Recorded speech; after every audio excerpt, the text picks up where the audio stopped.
When winter falls over a forgotten road near Frosthaven, a man driving home sees something moving through the snow. Not a shadow, not a trick of the light, but a tiny puppy dragging his dying mother across the ice, fighting against the storm with a courage far bigger than his small body. This is not a story about tragedy. This is a story about miracles that come quietly through ordinary people. Before we begin, tell me where you are watching from. I would love to see your town in the comments. If you believe that kindness can change the course of a life, stay with me. This journey will warm even the coldest winter. The winter storm had settled over Frosthaven City like an ancient white-breathing creature, its icy exhale drifting across the rooftops, cloaking driveways, swallowing the faint glow of street lamps. It was late afternoon, though the sun had already vanished behind a wall of swirling snow. The wind scraped against the abandoned highway outside the city, dragging loose snowflakes in wild spirals as if trying to erase all memory of the day. Luke Mason, 38 years old, drove his sky-blue pickup truck along the lonely road after finishing a heater repair at a senior couple's cabin near the forest edge. Luke was a tall, broad-shouldered man with quiet eyes the color of winter moss, the kind of eyes that seemed to carry gentle stories and unspoken losses. His beard was trimmed short, but carried a dusting of premature frost gray, more from life than from age. Luke had always been a man who offered help before being asked, shaped by a childhood where his mother insisted that kindness was never wasted, even when the world felt too cold to notice. He lived alone now, in a small cabin on the North Ridge, carrying memories of a marriage that ended not with anger, but with silence, the kind of silence that teaches a person to listen more closely to small things. Perhaps that was why he instinctively slowed his truck when the storm's roar dipped just enough for him to sense something out of place. A shift, a movement, a plea that wasn't a sound but a feeling. He leaned forward, squinting through the storm-caked windshield. There, barely visible against the endless white, something small dragged itself across the roadside. At first he thought it was a lump of snow blown by the wind, but then it staggered, fell, got up, and pulled on something larger behind it. Luke's heart clenched. He eased the truck to the shoulder, hazard lights blinking weakly like fireflies caught in a blizzard. The cold slapped his face the moment he opened the door. He stepped out, boots sinking deep into snow, and saw the tiny creature more clearly. It was a German shepherd puppy, no older than 4 months. Its fur was black and tan, but dulled by frost, its ears uneven, one standing upright with brave stubbornness, the other drooping as if too tired to obey. Its body was small but compact, showing the promise of strength one day, though now the puppy trembled violently. Despite its fear and frailty, its eyes were wide with determination, shining like 2 desperate sparks in the dusk. This little dog was pulling, no, dragging, its mother, a larger German shepherd lying motionless on the ice. Luke knelt beside them. The mother was emaciated, her ribs visible beneath her fur, her breathing shallow and slow. Her coat, once thick and protective, was now matted with ice. Her name, he would learn later, was Storm. But even without knowing her name, Luke understood her story. A mother who had given every last ounce of strength to keep her puppy alive. The puppy looked at him, not with trust, but with the instinctive plea of a soul that had run out of options. Luke's voice softened into the furrowed silence of the storm. Hey, little one, it's okay, I'm here." Before touching either dog, he pulled his thick insulated jacket tighter and reached carefully, mindful of how frightened or protective the puppy might be. But Snowy, the name he would give the pup later, didn't resist. The tiny dog simply swayed, exhausted, then leaned forward as Luke scooped him into his arms. The puppy's body was cold as carved stone. Without hesitating, Luke tucked him against his chest, under his jacket, letting the warmth of his body flow into the shivering creature. For a moment, just one fragile moment, Luke felt the puppy's heartbeat flutter against his ribs like a small bird fighting winter. He lifted his head and looked at the unconscious mother. He needed help, real medical help, and he needed it fast. Pulling out his phone, he tried to open the live stream feature automatically, an old habit from the Frosthaven community channel. But the signal bars flickered weakly, then died. No connection. The storm was swallowing everything. He switched to a direct call and dialed Winter Paws Rescue Center. The line buzzed, caught between wind and static, before someone picked up. A woman's voice, warm but steady with professional resolve, answered. "This is Winter Paws, Nora speaking." Nora Bennett was 34, a rescue coordinator known in Frosthaven for her fierce commitment to animals. She had the kind of face that could be both stern and comforting, with freckles dusting her cheeks like fall leaves. Her hair was tied in a tight bun, a habit formed after an accident years ago when a frightened husky grabbed a loose strand and nearly caused a fall. Since then, she always kept her hair pulled back and her actions precise. She had a reputation for being calm under pressure, patient with scared animals, but firm when it came to advocating for their care. She was the kind of person who rarely backed down from storms, either outside or inside her own life. Luke angled his body to shield the puppy from the wind as he spoke. "I found a mother dog and her puppy. They're in bad shape. I'm sending my location." His voice trembled not from cold, but from urgency. He bent down and placed a hand gently on the mother dog's side. Her breathing was almost imperceptible. Snow blew across her fur, trying to claim her. "Copy that," Nora replied. "Storm conditions are slowing us down, but we'll get to you. It might take 20 to 25 minutes. Keep them warm if you can." Luke nodded even though she couldn't see him. Living in Frosthaven taught people to move fast in emergencies, because winter didn't negotiate. The puppy, still pressed against Luke's chest, released a small whine, a trembling sound that felt like it carried the weight of 1,000 fears. Luke tightened his arms around him. "You're safe now, little buddy. We're gonna help your mama." He walked back to his truck, grabbed the thick wool blanket he kept in the back seat, then returned to Storm. The mother dog didn't respond when he touched her shoulder, but the faint movement of her ribs was still there, stubbornly refusing to stop. Luke lifted her head gently and slid the blanket underneath her, tucking it around her body as best as he could while kneeling in the snow. He didn't want to move her too much. She was fragile, dangerously cold, but he couldn't let the storm finish what exhaustion had started. The wind roared again, snow blasting sideways like shards of frozen glass. Luke braced himself, bowing his head to protect the puppy in his jacket. Snow accumulated on the blanket covering Storm, so he brushed it off repeatedly, refusing to let her disappear beneath the white. Time stretched in strange ways during storms. Minutes felt like long, wavering breaths between the living and the lost. Luke's legs grew numb from kneeling. The puppy's trembling eased only slightly as he warmed. Storm's breathing wavered, but held. To pass the time, and to keep the puppy calm, Luke spoke softly, telling him small things about himself, things he hadn't said to another person in a long time, about the cabin he lived in, about how quiet nights could feel less lonely when you had something warm nearby, about how he once had a dog when he was a boy, a shepherd mix named Bailey, who slept at the foot of his bed for 12 years. Luke didn't realize until now how much he missed that steady companionship. The sky dimmed further, the snowfall thickened again, but through the howl of wind, Luke finally caught a faint sound, a distant engine. He lifted his head, heart leaping. A rescue truck. Nora was close. Help was coming. The road to Winter Paws was a long ribbon of white wilderness, twisting through lonely stretches of forest and frozen meadow as the rescue vehicle pushed forward. The storm had only intensified since the moment Luke made the call. Huge gusts of wind battered the windshield, and the wipers strained fiercely, streaking moisture sideways like frantic brushstrokes. Inside the vehicle, the hum of the heater and the roar of the storm outside formed a strange duet, the car a moving pocket of warmth in a world that had been claimed by ice. When the rescue truck halted beside Luke, the headlights cut through the snow like two determined eyes. Nora Bennett stepped out first, moving with a steady, experienced pace.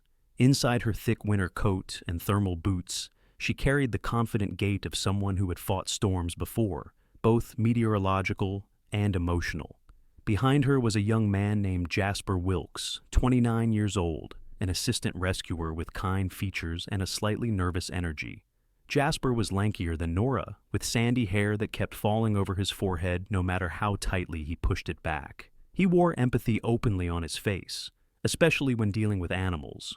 He was new to the job compared to Nora, only a year in, but he had grown up with dogs all his life, and it showed in the quiet respect with which he approached Storm and Snowy.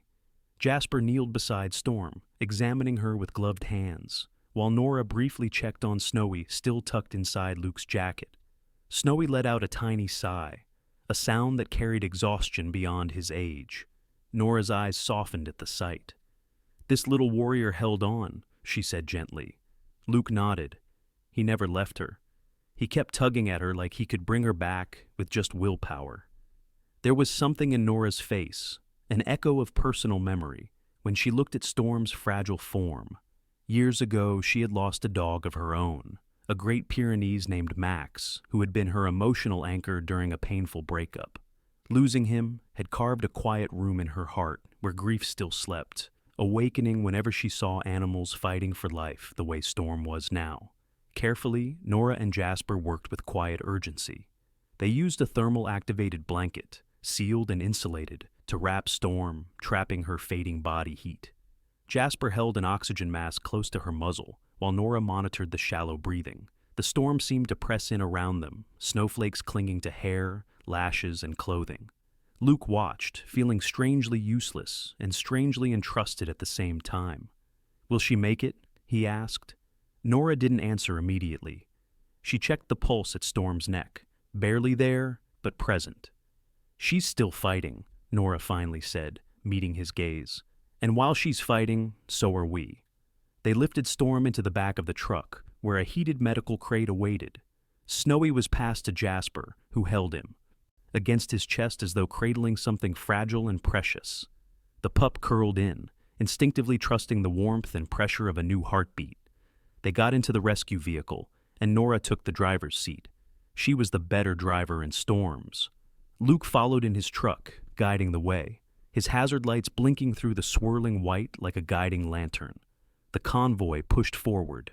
The journey was slow, treacherous. The tires crawled across ice-packed road. The radio intermittently crackled with updates from the center, traffic advisories, weather warnings, but they all blended into the singular mission of keeping Storm alive. At one point, on a narrow curve between two frost-hardened pines, Snowy let out a soft whimper from the crate behind Jasper. He lifted the crate door just a crack to slip a finger through and stroke the puppy's head. "You're okay, little guy," Jasper murmured. "You did good. You kept your mom going." The words weren't analyzed. They weren't careful. They were instinct. Human instinct to comfort something smaller, something helpless. Yet, on some profound level, Snowy seemed to understand. His tail gave a faint tap against the crate floor. Nora kept her eyes on the road, but she spoke, loud enough in the cab to be heard over the heater. "Dogs don't just survive storms. They endure them. Humans survive. Dogs endure. There's a difference." Luke's voice crackled through the radio in her cab. "How so?" Nora's voice was steady and thoughtful. "When humans hit their limits, they break. When dogs hit their limits, they still give everything they have to someone else, especially to those they love." It was quiet after that, but not an empty quiet. Rather, one filled with snowflakes drifting thick against the glass and the pulse of a dying mother dog being ferried through winter. As they neared the city outskirts, Luke glanced at the crate holding Storm. In the dim interior lighting, he could barely see her chest moving. Each breath looked like a negotiation with the universe.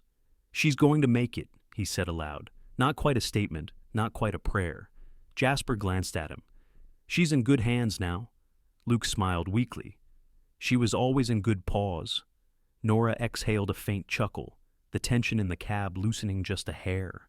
The rescue center finally came into view, a low brick building radiating amber light onto the snow.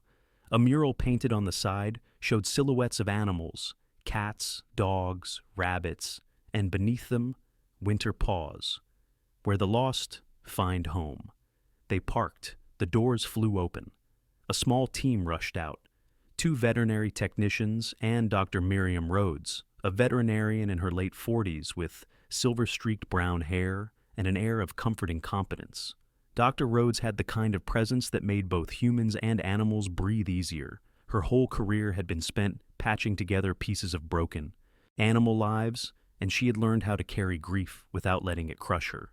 She was sturdy, not just in body but in spirit, with eyes that seemed to see through panic to the heart of the matter. Storm was whisked inside, placed again on oxygen, surrounded by warmed pads and fluid lines. Snowy was taken to a smaller exam room, where he was clean, dried, and checked for injuries.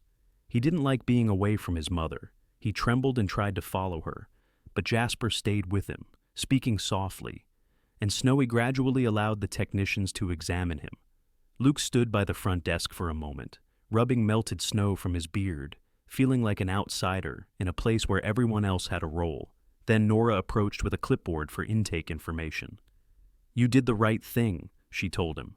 "Not everyone would have stopped in a storm like that."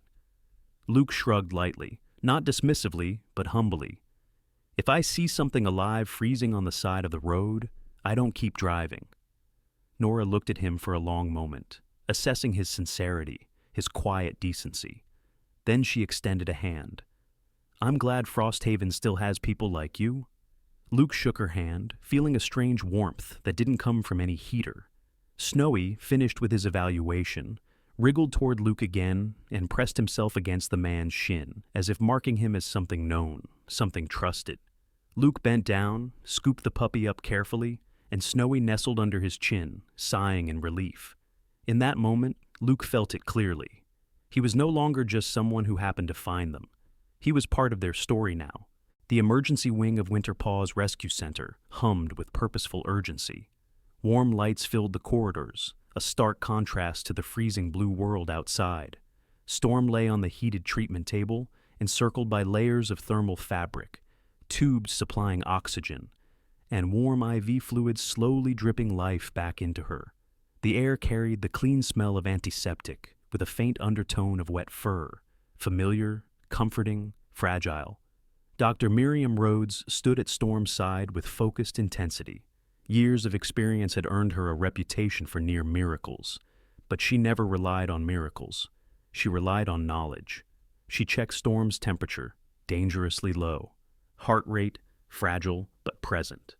Hydration, critically depleted. Every indicator pointed toward a body that had held on past the point where most would have given up. "Not yet," Dr. Rhodes murmured to herself, adjusting the oxygen flow. "You're not done yet." Nora Bennett moved with steady precision, preparing warmed saline and checking Storm's paw pads for frostbite. On the other side, Jasper monitored the pulse. The three of them worked almost wordlessly, the kind of synchronized medical dance performed by those whose instincts align. Stabilize the breathing, slow the shock, restore warmth, coax the heart to stay. In the waiting area, separated by a glass partition, Luke sat on a wooden bench with Snowy nestled on his lap. Snowy refused to settle anywhere else, not in the kennel, not on the heated mat. Only on Luke's lap, where he tucked his tiny head under Luke's forearm and stared at the glass wall. His eyes were fixed on his mother. Luke placed a gentle hand on Snowy's back, hearing the puppy's faint, worried breaths. "She's fighting," Luke whispered. "She's not leaving you." Snowy didn't blink. He just watched, rigid and small, as though pure concentration could will his mother back. Nora eventually stepped away from the treatment table long enough to join Luke and Snowy in the waiting space. She had removed her outer gloves and now carried the quiet fatigue of someone who was shouldering hope and realism simultaneously. "She's critical," Nora said softly, "but she's responding a little." Luke nodded, swallowing hard. "She's strong." Snowy let out a small whine, and Nora bent to stroke the puppy's head. "He's stronger than he looks," she said. Most pups would have curled up and waited for the end, but he kept dragging her through the snow. He refused to leave her. Luke looked down at Snowy with newfound reverence. He saved her before we ever arrived. Behind the glass, Storm's chest rose and fell with a fragile rhythm, uneven, trembling, but undeniably alive. Hours passed. Evening deepened outside. Snow continued to fall, but gentler now, soft flakes brushing against the windows like feathers. At nearly midnight, Dr. Rhodes stepped back from Storm's bedside and signaled for Nora and Jasper to pause. The vet reached out and adjusted Storm's blanket again. Then she checked the pulse once more, a slow, returning beat. "She's beginning to stabilize," Dr. Rhodes announced. Jasper exhaled with relief, slumping against the table edge. "That's good," That's really good. Storm didn't wake, not fully, but her breathing deepened. A faint twitch ran through her whiskers, and her paws shifted reflexively under the covers. Back in the waiting room, Snowy suddenly lifted his head, his ears perked, one upright, one floppy, and he let out a hopeful, trembling sound. Luke felt Snowy's tiny heartbeat pounding against his palm. "You feel it too, don't you?" Luke murmured. Snowy barked, a soft, barely audible BFF, as if answering. A moment later, Nora stepped into the waiting area. "She made it through the worst," she said. "She's still weak, still in danger, but she's past the line where we usually lose them." Luke closed his eyes, letting that reality settle into him. Snowy squirmed free and pressed his paws against the glass again, watching as Storm's breathing steadied. Dr. Rhodes eventually came out to join them. She wore the kind of weary smile that belonged to doctors who had won a midnight battle. "She's going to sleep for many hours," the vet explained. "She'll need monitoring and slow warming, but she's coming back to us." Luke looked down. Snowy stared up at Dr. Rhodes, tail tapping weakly. "And him?" Luke asked. Dr. Rhodes chuckled softly. "He's healthy, exhausted and underfed, but healthy. His immune system is strong. It's almost as if he believed he didn't have the luxury of collapsing until she was safe." Luke sat back down, and Snowy curled onto his lap again, this time with less tension, like a soldier who has finally been relieved of duty. Later that night, nearly 3 a.m., when the center quieted to only essential movement and low light, Luke asked softly, "Can I stay? Just for the night?"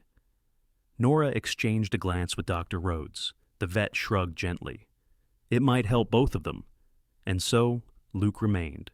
He sat in the chair pressed against the glass, Snowy against his chest like a small heartbeat wrapped in fur. The fluorescent lights hummed overhead, but the moment felt strangely peaceful. On the other side of the window, Storm lay nestled in heated blankets, IV running, oxygen mask fitted gently in place. Her eyelids fluttered once, twice, as though dreaming of something warm. At one point, Storm's head shifted slightly, the first sign of voluntary movement. Her snout brushed the blanket, her ears twitched. She didn't open her eyes, but her chest rose and fell with greater depth than before. Luke whispered to Snowy, "She's not gone. She's coming back." Snowy pressed his nose to the glass as if trying to send warmth through it, and maybe, in some small, sacred way, he did. Near dawn, when the first pale silver of morning seeped across Frosthaven's skyline, Dr. Rhodes returned for early rounds. She paused in front of Storm's enclosure. Then she leaned down, her expression softening with quiet triumph. Storm's eyes, half-lidded, hazy, were open. Not fully, not clearly, but open. She was there, present, alive. Snowy sensed it instantly and yapped with sudden excitement, springing from Luke's arms so fast the man startled. Across the glass, Storm's ears twitched again, weak but listening. Her gaze drifted, unfocused, but eventually settled on the blurry shape of her pup at the window. Nora stepped up beside Dr. Rhodes, watching the miracle. "She knows he's there," Nora whispered. Luke felt a lump in his throat. She never stopped knowing. That was the first moment, the first true moment, when Storm began returning not just to life, but to awareness. And the storm outside, it faded into gentle snowfall, no longer a threat, but a curtain of quiet beauty around a fragile resurrection. The first dawn after Storm opened her eyes came slowly, with pale light brushing the snowy roof of Winter Paws. The storm outside had passed, leaving a stillness that felt almost reverent, as if winter itself was respecting the fragile thread of recovery happening inside the rescue center. In the quiet of the early hours, Storm lay on her warmed bedding, breathing deeper now. Her eyes still carried a cloudy haze of exhaustion, but they tracked movement more steadily. She flinched when a technician passed by, still instinctively cautious, but she no longer curled her body protectively as though expecting harm. Snowy was allowed inside her enclosure now, and the little pup immediately pressed himself against her side, crawling under the blankets until only his tiny head poked out. Storm shifted, inhaling his scent, familiar, grounding, and her muscles unclenched just enough to let sleep take her again. Luke Mason arrived just after sunrise. He carried 2 cups of coffee, one for himself, one for Nora, and a small brown bag containing roasted chicken pieces he'd cooked specially, finely shredded for easier eating. When he walked in, Snowy perked up from where he lay beside Storm. His tail began wagging in small, hopeful beats. "Morning, little guy," Luke whispered as he crouched. Snowy trotted toward him eagerly, pressing his nose into Luke's palm. Luke gave him a scratch between the ears, the upright one and the floppy one, then glanced gently toward Storm. Storm's eyes were open again, dimly at first, but sharper now. She saw Luke, and though she did not move closer, she also did not move away. Nora Bennett joined Luke soon after. She accepted the coffee with a grateful nod. "No sleep?" she asked with a tired half-smile. Luke shrugged. "Not much. Didn't feel right to just sleep easily at home while she was fighting to recover." Nora rested against the counter, studying Storm. "She's strong, but she also carries history." Her tone was thoughtful. "Dogs that end up abandoned in deep winter don't get there by accident. Something, somewhere, taught her to fear instead of trust." Luke nodded slowly. "Can you tell? When you look at them?" Nora sighed softly. "You learn to read fear the same way you read pain." Then, after a pause, "And you learn to read hope, too." Over the next few days, a routine formed. Morning, Luke visited. Afternoon, Snowy received physical checks and playful interaction. Evening, Storm ate slowly, regained strength. But the emotional healing, that took a very different rhythm. Snowy was the first to trust. Puppies often are. He ran clumsily through the hallway, greeting staff with gentle head bumps, accepting pats behind the ears, and even playfully batting at Jasper's shoelaces. Jasper Wilkes, the young assistant rescuer, developed an obvious soft spot for him. "You're just a little trouble. A magnet, aren't you?" Jasper would joke, letting Snowy clamber onto his lap. Snowy responded by licking Jasper's chin enthusiastically, making the lanky young man laugh out loud. Storm, however, watched everything from a distance. When a stranger walked too fast, Storm stiffened. When a hand reached too quickly, she recoiled. When a male voice boomed without intention, she lowered her head and shifted nearer to Snowy. But Luke was different. He never rushed her, never leaned too close, never assumed affection. He simply sat, sometimes speaking softly, sometimes silent, a steady presence rather than a demanding one. On the 4th day, he tried offering Storm some of the roasted chicken he brought. He knelt in front of her bed and kept his hand low, side-turned, non-threatening. Storm stared at it. Her nostrils flared, catching the scent. But she didn't move. Snowy nudged her shoulder, as if whispering encouragement. The small pup sniffed Luke's hand to show it was safe. Then he tugged gently on his mother's ear, playfully. Storm slowly, tentatively, inched forward. Luke kept very still. She stretched her neck, muzzle quivering, and took the food gently from his fingers. Luke exhaled softly, barely audible, but the entire room felt the moment. Jasper, watching from the doorway, whispered with reverence, "That's a big step for her." Nora nodded quietly. "For a dog like her, that's enormous." Storm chewed slowly, eyes on Luke the whole time, and in those eyes, beneath fear, there was a flicker of something deeper, recognition, memory of safety, the first thread of trust. That evening, after closing hours, Storm and Snowy rested together. The lights were dimmed, staff had gone home, and only the night shift remained in the far end of the building. Luke stayed, sitting on the floor beside their enclosure. He spoke in that gentle, soothing tone that animals understand better than most humans. "You don't have to worry anymore. You're safe here, both of you." His voice wasn't begging, nor commanding. It was offering. Snowy pressed himself against the enclosure bars, wanting to get closer to Luke. Storm lifted her head again. She studied him. Not just his body, but his posture, his energy, his heartbeat's rhythm in the quiet. The next moment was so small that it might have gone unnoticed by the untrained eye. Storm's tail, just barely, moved, not wagging, not enthusiastically, just a slight shift, a thaw in emotional frost. Luke saw Nora, passing nearby, saw too. That's the first time, Luke whispered. She moved her tail. Nora's smile was soft, but deeply moved. She's trying, piece by piece. Still, not everything was linear. On the sixth day, a delivery man entered too quickly and accidentally let the door swing shut loudly behind him. The bang echoed. Storm jerked violently, eyes wide, muscles tightening, teeth bared in panic. She scrambled backward, shielding Snowy with her body. Luke immediately dropped to a knee beside the enclosure, hands open, voice low and steady. "It's okay, girl. You're safe. Nothing's happening. You're okay." Storm's breathing came hard and fast, the breathing of a creature expecting pain. It took nearly a full minute for her to calm, minute by minute easing tension. Snowy nuzzled her chin, licking her jawline reassuringly. Nora approached slowly.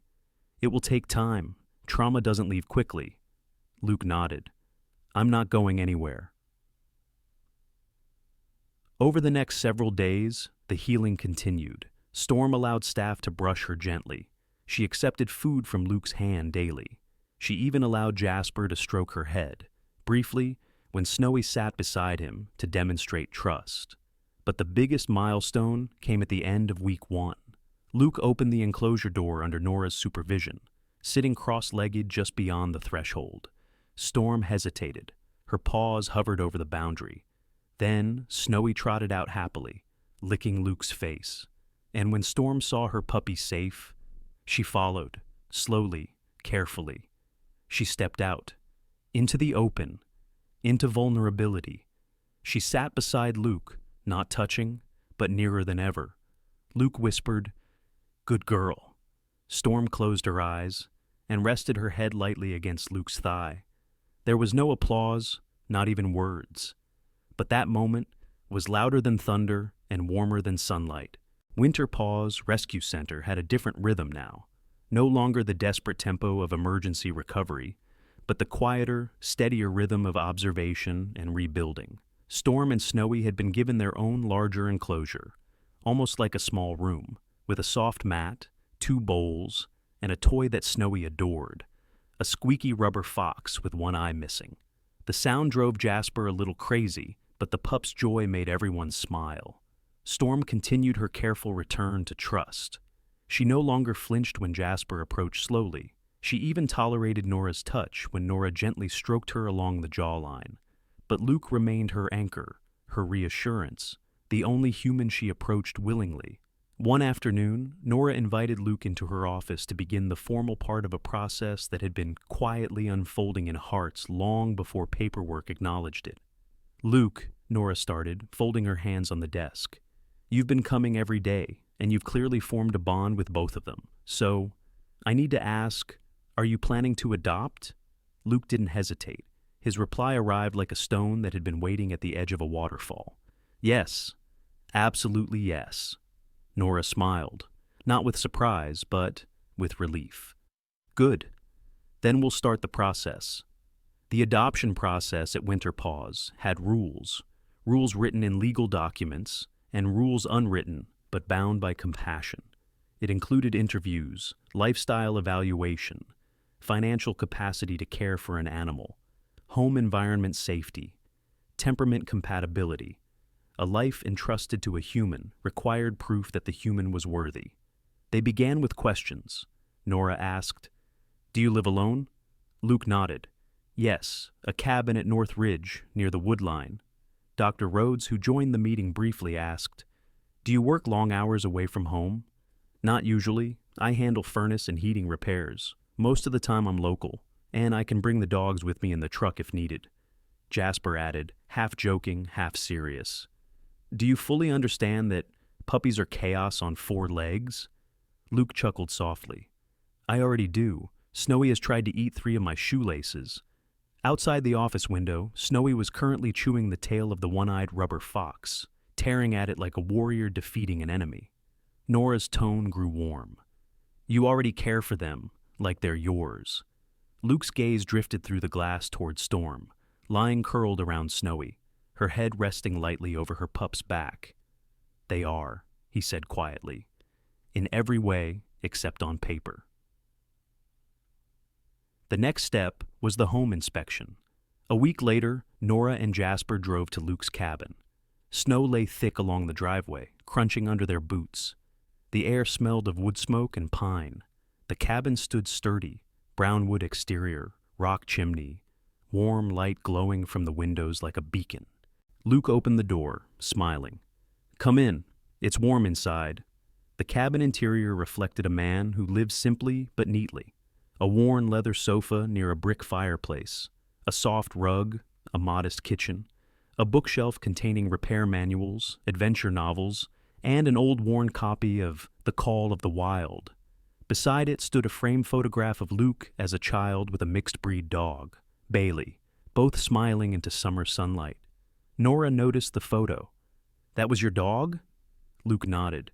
"She was my best friend until I was 15. And after she passed?" Luke's voice softened. "I never got another dog. I told myself life was too busy. But maybe I just didn't want to feel that loss again." Jasper glanced around the cabin, checking for sharp, hazardous edges or areas a dog might injure itself. He found none. The fireplace had a secure grate, cabinets latched, no toxic plants indoors.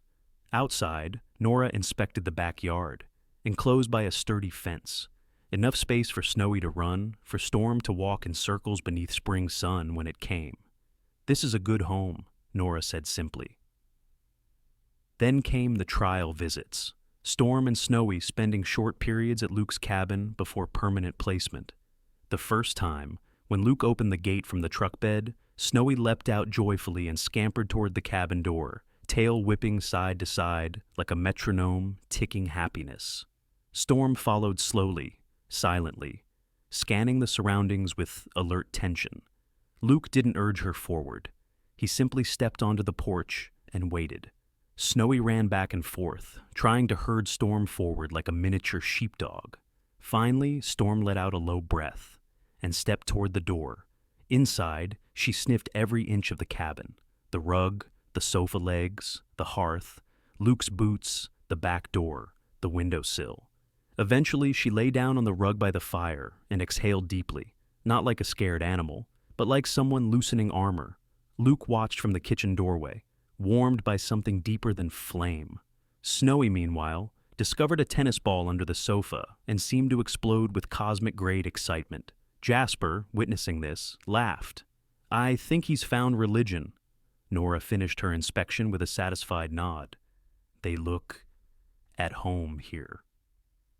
The days blurred gently forward. Storm's fear dissolved in increments. She began approaching Luke on her own. She began letting him brush her fur in long, slow strokes. She even allowed Jasper to scratch her behind the ear. But what truly marked the shift was her behavior toward the cabin itself. On the third trial visit, when it was time to return to winter pause, Storm resisted. She stood by the cabin door and looked at Luke with quiet pleading. Snowy whined beside her. "You'll be back tomorrow," Luke promised softly. Storm didn't move. Nora watched. The scene saw the truth woven in their posture. "She's chosen," Nora said. Luke swallowed, emotion thick in his throat. She chose home. Finally came the paperwork. On a morning lit by weak winter sunlight, Luke stood at the reception counter of Winter Pause. The adoption contract lay in front of him. Name of adopter, Luke Mason. Name of adopted dog, Storm. Secondary adoption, Snowy. As he signed, Snowy sat at his feet, tail thumping against the floor. Storm stood beside him, leaning gently against his leg. Nora stamped the approval. Jasper grinned. Dr. Rhodes wiped her eyes discreetly. And thus, what had begun beside a frozen roadside became official. They drove back to the cabin, now their cabin. When Luke opened the truck door, Snowy leaped out and charged toward the front steps with unrestrained joy. Storm descended with grace, not hesitant now, only wary in a healthy way, like a sentinel assessing her territory. Inside, Luke hung a wooden sign he'd carved himself. "This place is home." Storm stood beneath it, her ears lifted. She gazed at the fire, then at Snowy, then at Luke. She stepped forward, rested her head gently against his knee, And it was not a request, not a plea, not a flinch. It was acceptance. Luke kneeled and placed a kiss atop her head. "Welcome home," he whispered. Snowy barked, bounding into the room like sunlight. And in the heart of winter, the Mason cabin glowed with a warmth that no snow could extinguish. Winter in Frosthaven always left slowly, like an old ghost taking its time to fade from the world. The snow-shielded ground did not thaw all at once. It sighed into the earth in layers. The icicles on roof eaves shrank drip by drip, and pale green shoots of new grass braved the open air like tiny declarations of survival. The sky brightened, trading its heavy gray coat for lighter clouds that wandered lazily. Frosthaven's cold silence gently rewove itself into birdsong, rustling branches, and the distant rush of meltwater streams. At the Mason cabin, spring's arrival brought a shift, not just in climate, but in spirit. Storm and Snowy had lived there for weeks now, no longer guests but family. The days turned warm enough for open windows and breezes carrying scents of pine, earth, and returning life. Luke Mason woke one mild morning to the sound of Snowy's paws skittering across the hardwood floor. The puppy was now bigger, still youthful and awkward, but filling out with strength. Snowy discovered a treasure, a battered tennis ball dug from under the porch. He trotted proudly into Luke's bedroom, dropped the ball beside the bed, and let out a bark of impatient enthusiasm. Luke groaned with laughter and sat up. "I guess that means morning." Snowy barked again, tail wagging with the force of a small flag in a cheerful wind. Storm waited by the back door, poised and graceful. Her body had filled in, no longer showing ribs under her fur. Her coat was lush, deep brown, and black, catching the morning light. Her posture had changed too, no longer curled in defensive uncertainty, but tall, confident, with ears alert in serenity rather than fear.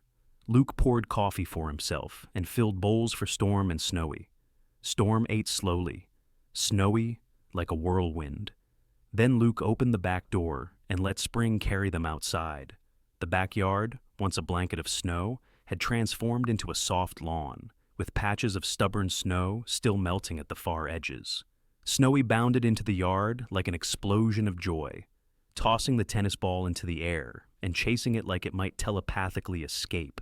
Storm followed at a calmer pace. She didn't sprint, she surveyed. She scanned the tree line, the fence, the sky. She was no longer searching for danger, just acknowledging her world. Luke stepped outside in his flannel shirt, mug in hand, watching them with a quiet smile. "You two belong here," he said aloud, though mostly to himself. Snowy raced back, ball in his mouth, and nudged Luke's leg insistently. "You want me to throw it?" Luke asked, though the question was rhetorical. Snowy pranced in circles as Luke took the ball, drew his arm back, and hurled it across the yard. Snowy dashed after it, fast as spring wind. Storm watched, then suddenly, unexpectedly, joined the chase. It wasn't a sprint like Snowy's. It was a dignified gallop, a mother's run, confident and free. Her paws touched grass with certainty. Her ears fluttered loosely. Her muscles worked with vigor that winter nearly stole. Snowy snagged the ball first, triumphantly. But when Storm caught up, Snowy dropped the ball at her feet. Luke laughed. "He's letting you win, Storm." Storm picked up the ball and turned, head high, tail steady, gait full of happy authority. Snowy chased her in circles, like a child dancing around a parent. Inside the house, the carved wooden plaque over the hearth read, "This place is home." The day passed in warm currents of peace.